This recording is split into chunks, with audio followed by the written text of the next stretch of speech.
Jadi kayak aku berpikir gimana caranya, pas aku sambil baca skrip mikir aja gimana caranya kayak aku harus pokoknya jadi sosok yang kayak pinter tapi calm, tapi tetap remaja, tapi cheerful, tapi kayak wise gitu. Halo kawan puan, aku Fahad Haidra.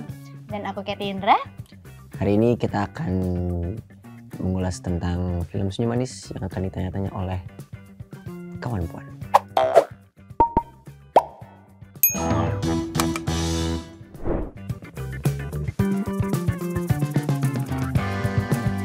Sebenarnya it's not about kayak cuma mereka berdua gitu loh, tapi bagaimana mereka meng-growth diri mereka menjadi orang yang lebih baik lagi gitu dari teman-temannya dan dari hubungannya gitu. Dan konfliknya juga bukan cuma sekedar dalam percintaannya dia, tapi juga mereka berdua dan orang-orang sekitarnya juga sedang mengejar cita-cita masing-masing. Yes, jadi true.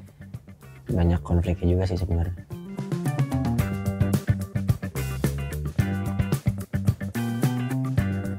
Dia enggak, aku iya. Kalau di UGM-nya langsung enggak, tapi di Jogjanya iya kan.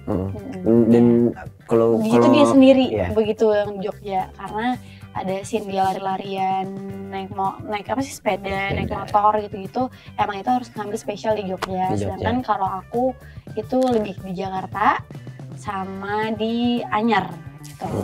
Sama ada juga yang di UGM. Di oh iya, lu depan UGM-nya ya? Iya, di dalam. Iya.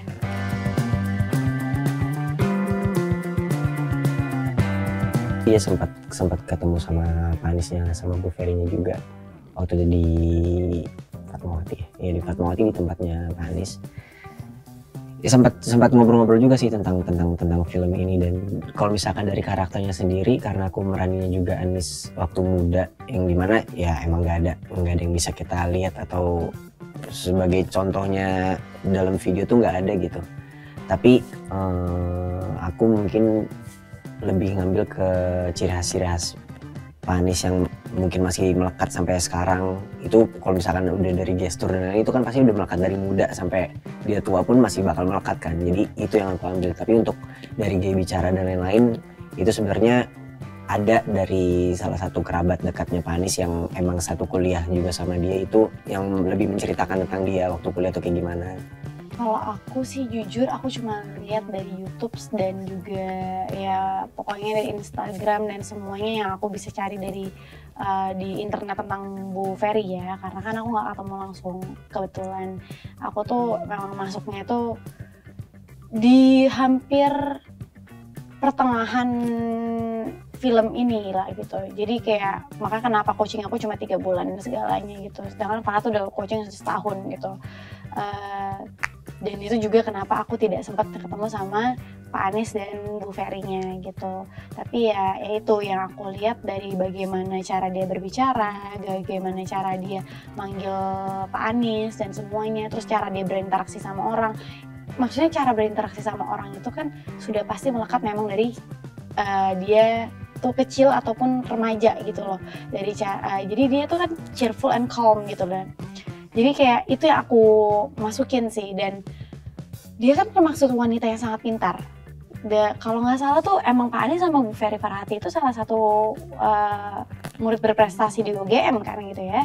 Jadi kayak aku berpikir gimana caranya, pas aku sambil baca skrip mikir aja gimana caranya kayak aku harus pokoknya jadi sosok yang kayak pinter tapi calm, tapi tetap remaja, tapi cheerful, tapi kayak wise gitu loh. Tapi wise-nya tuh nggak boleh terlalu berlebihan, karena nggak mungkin dong kayak anak remaja itu wise-nya kayak yang kayak udah kayak kita dewasa banget yang kayak mereka sekarang gitu. Jadi kayak masih harus sedikit-sedikit galau, bikin sedikit ya gimana sih anak remaja gitu ya, masih labil bingung kesana sini ya gitu sih.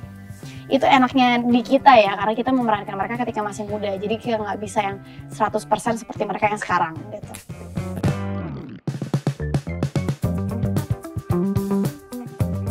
Kalau kejadian lucu ya itu yang gue jatuh dari motor kayak karung. Terus lagi syuting nih sempat jatuh dari motor, aku lagi bonceng dia pakai Vespa kan, Panis pakai Vespa kan. Vespa, dan emang dia tuh nggak ngelihat jalanan karena posnya itu pakai jas hujan yang apa sih Batman gitu. Yang Batman Poncol di ya? belakang, Ponco. Jadi dia cuma nutupin dari belakang itu doang, dia nggak ngeliat apa-apaan. Jadi aku berhenti, aku ngestandarin motor. Dia nggak tahu aku udah ngestandarin motor. Jadi di tempat gini aja, terus ikut gini. Ngapain? Untung jatuhnya di pasir. Untung jatuh di pasir. Jadi tapi kayak udah set, terus jatuh, abis itu dia ngeliatin, lo ngapain Kat? Terus aku juga yang kayak, oke. Terus kita lihat-lihatan kayak, Lihat-lihatan lama banget gitu di bawah. Lo ngapain Kat? Hah? Terus kayak, Oh udah. Oh udah, gue jatuh lagi. Itu sih. Terus kita ngomong, kenapa nggak ada yang videoin kita ya kayak gitu.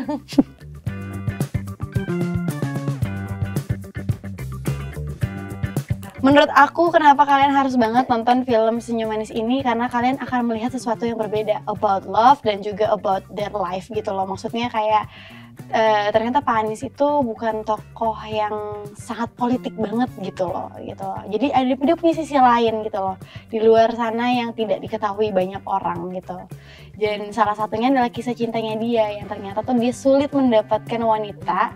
Bukan sulit mendapatkan wanita sih, tapi kayak wanita yang diidamkan tuh sulit untuk dia dapatkan karena sulit dipahami seperti kata-katanya Pak Anies gitu kan. Jadi kayak ya mungkin itu sesuatu yang harus dipelajari oleh orang-orang juga, bagaimana cara mempunyai yang namanya hubungan stabil.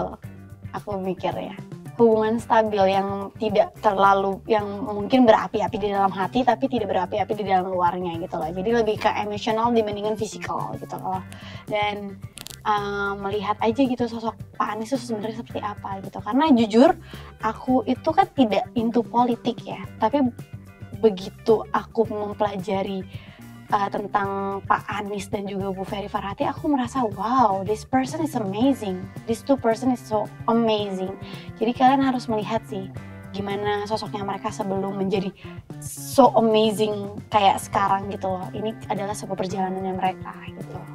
Ya menurut aku kenapa kalian harus nonton film ini, terutama mungkin ada juga beberapa orang yang mungkin penasaran dengan rekam jejak atau kehidupan pribadi dari Pak Anies, apalagi soal percintaan. Jadi ini benar-benar di luar dari sisi politik Pak Anies. Film ini pure transpirasi dari kisah cinta Pak Anies dan Bu Ferry. Dan di film ini juga menurut aku juga beda sama kayak apa yang Kitty bilang, ini beda. Bedanya itu dalam hal bagaimana mereka berdua itu membangun chemistry sampai sekarang tanpa adanya saling mengungkapkan dan lain-lain. Dan juga untuk sentuhan fisik itu hampir nggak ada kayaknya di film ini ya. Dari pada saat mereka PDKT dan lain itu nggak ada tuh yang namanya kayak pacaran dan lain-lain, itu nggak ada. Tapi tiba-tiba udah tahu sama lain aja gitu loh.